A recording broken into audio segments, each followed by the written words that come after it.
여러분, 내년 대선을 앞두고 제가 포퓰리즘이 판을 칠 거다. 나라 국가는 거덜이 날 거다. 예.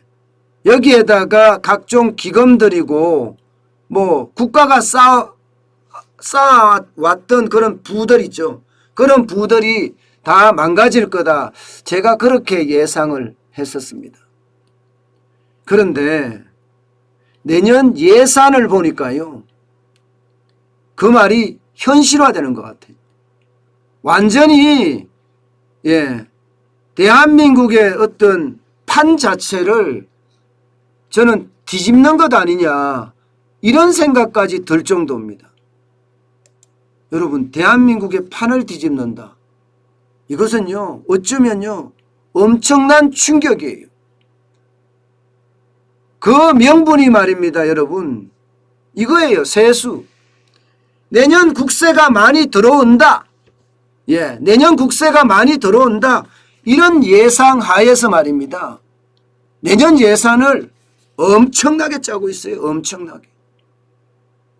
그런데 이 320조라는 어떤 국세, 이게 맞느냐 이런 얘기. 맞느냐. 320조 내년에 320조가 걷어들여질 거냐 이런 얘기가 지금 전문가들도 그렇고 아마 여러분들도 보면 야, 얘들이 과대 계상하는구나. 세수를 장밋빛으로 전망을 하고 나라 예산을 엄청나게 짜는구나. 그런 다음에 내년 3월 9일 대통령 선거니까 1월, 2월에 엄청 뿌리겠구나. 이런 생각을 할 수밖에 없습니다. 여러분, 이 지표를 한번 볼까요? 이 지표. 자, 지금까지 말입니다. 2018년에 대한민국의 세금, 국세는요. 나라가 거둬들인 돈은 268조 1천억 원이었습니다. 2019년에도요. 294조 8천억 원이었고요. 2020년에도 292조고요. 2021년 올해는 283조 7천억 원입니다. 그런데 내년에는 320조예요. 갑자기 지금 37조 이상이 늘어났어요. 37조 이상이. 저는 이게 결국은 명분 만들어서 내년 예산을 부풀리게 짜서 내년 1, 2월에 집중적으로 막 풀지 않겠느냐 이런 생각을 합니다. 이런 생각. 이거를 보면요 여러분 화가 치밀어요. 우라통이 터지겠어요. 왜 이렇게까지 하는지 권력이 그렇게 탐이 나나요?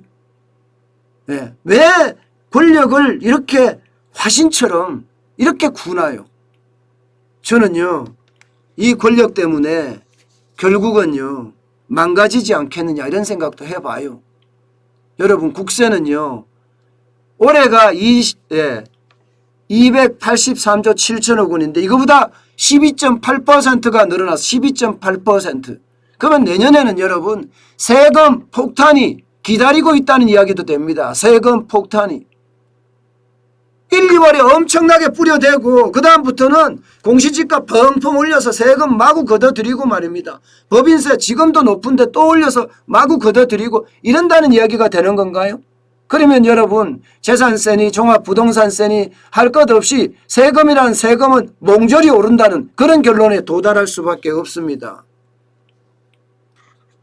저는 이렇게 세수 전망을 한다는 자체가 엄청나요. 지금 기획재정부는요 이렇게 세수가 늘어날 거라고 예상하는 게 법인세입니다. 올해처럼 수출 호황이 계속되니까 법인세가 굉장히 많이 늘어날 거다. 결국은 기업한테 뜯겠다는 이야기잖아요. 여러분, 내년에 경제 전망이 올해보다 훨씬 낫습니다. 정부도 올해 전망하는 게 보면 올해는 4.2% 성장한다고 전망을 하지만 내년에는요 3% 미만으로 떨어져요. 그러면 세수가 떨어진다는 이야기예요. 경제가 더 나빠진다는 이야기는 그만큼 떨어진다는 이야기거든요. 그러면 법인세가 이만큼 거칠까요? 게다가 지금 기재부가 예측하는 대로 하면요 종합부동산세나 양도소득세가 증가할 거다 이렇게 이야기합니다. 집값이 급등하고 있으니까. 그러니까 이게 기재부도 말입니다. 집값 급등하기를 기다리는 사람 같아. 그래서 세금을 많이 거두고 싶어 하는 것 같아요. 그런 느낌이 계속 듭니다. 그러니까 여러분 국세 수입이 이만큼 된다 이렇게 생각을 예상을 잡으면 나라 예산은 어떻게 될까요? 나라 예산은 그만큼 올릴 수밖에 없습니다. 그만큼 내년의 예산을 말입니다. 올해보다가도 적어도 9% 이상 늘리겠다. 올해가 558조입니다. 본예산이. 본예산이 558조고요. 여기에다가 말입니다. 이미 추경을 1차 추경, 2차 추경을 해서 이미 쓴 예산은 604조입니다. 604조 9천억 원이니까 605조입니다. 그런데 올해만큼 늘린다고 하더라도 내년 예산은 610조가 됩니다. 610조. 지금요 문재인 대통령도 뭐라고 했습니까? 민생경제를 더 활성화시키기 위해서 내년 정부 예산 확정적으로 편성해라. 확장적으로 편성해라. 더 많이 편성. 이게 대통령까지 나서서 나라 국간을 다 망치려고 하는 나라 국간 대통령까지 나서서.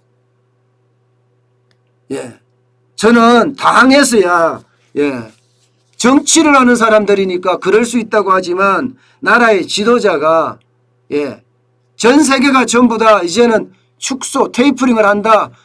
확장 기조가 아니라 축소 규제로 가고 있는데 대한민국만 풀으라고 그래. 대한민국만. 이게 여러분 말이 돼요? 게다가 윤호중 민주당 대표도 지금 예산당국이 예산을 부족하게 편성을 해서 국민을 불안케 해서는 안 된다. 이런 표현을 씁니까? 국민이 뭐가 불안합니까?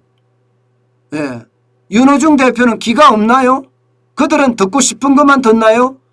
오히려 확장적인 예산에 대해서 국민이 불안합니다. 나라가 국간이 다 거들나고 있으니까 말입니다.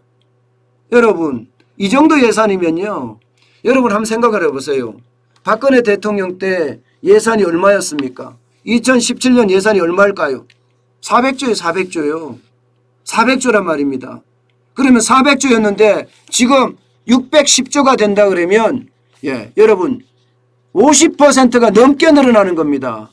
뭘 잘했다고 50%나 넘게 늘어나죠? 뭘 잘했다고? 지금 경제는 다 망가졌잖아요.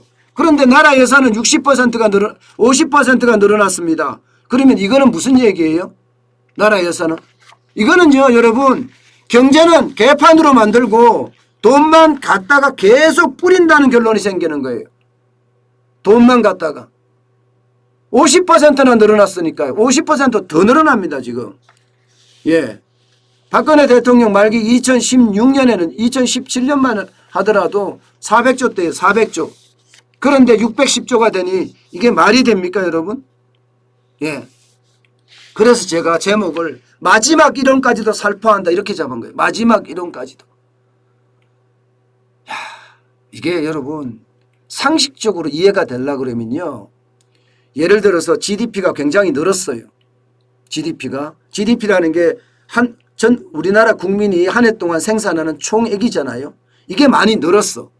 예를 들어서 지금 1920조가 뭐 2500조가 됐어요. 그럼 세금 늘리는 게 예산 늘리는 게 맞죠. 그런데 쪼그라들었습니다 여러분. 2018년에 GDP가 1924조였어요. 그때부터 계속 쪼그라듭니다. 2019년 쪼그라들고 2020년 쪼그라들었어요. 올해는 좀 늘어나겠죠.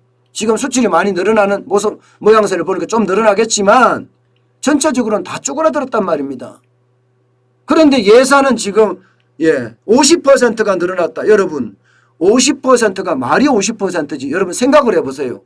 여러분 월급이 50% 갑자기 올라갈 수 있습니까? 여러분 소득이 갑자기 50% 벌 수가 있어요?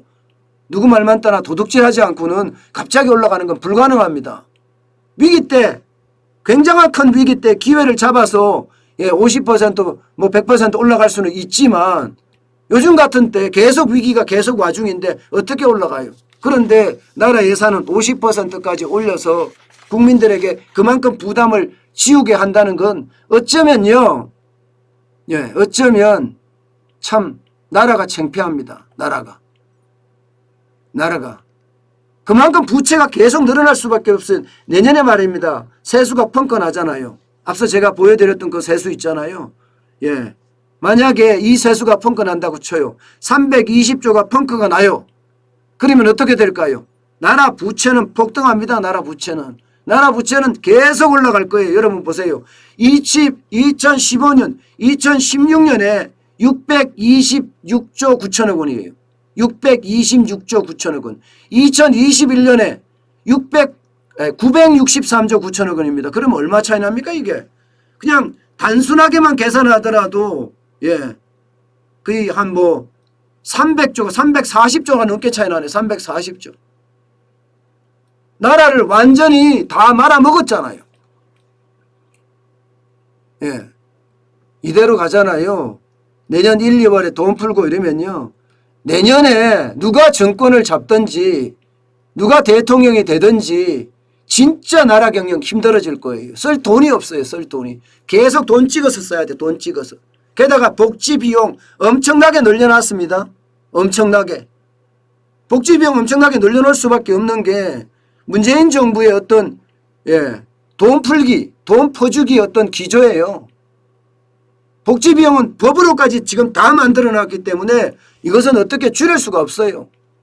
지금도 더불어민주당의 의석수가 180석에 가까운데 내년에 대통령이 바뀐다고 해도 이게 기조가 바뀔까요?